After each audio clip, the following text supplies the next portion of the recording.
Pretražujem na internetu, na svim portalima, na Instagramu, ko je juče od reality učesnika i starleta podržao studente. Nećete mi vjerovati ko. Da vam prvo nabrojim one koji nisu.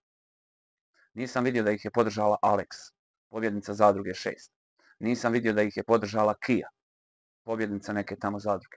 Nisam vidio da ih je podržao Deja. Nisam vidio da ih je podržala Maja. Nisam vidio da ih je podržao Filip. Nisam vidio da ih je podržala Luna. Ko još ima da je pobjeđivao u reality? Nisam vidio ni Mikija. Ja sam u stvari samo jednog, možda reality učesnika vidio da je podržao studente. On se zove Milan Ponjević. I nisam siguran je li učestvovao u realitiju, ali to je momak koji je otišao u svijet trbuhom za kruhom. I poznat je po tome što snima filmove za odrasle. Ne znam je li bio u realitiju. Poznat je i po rečenici, a koga će to sad Milanče da... Šta mislite, zašto niko od ovih reality učesnika nije podržao studenta?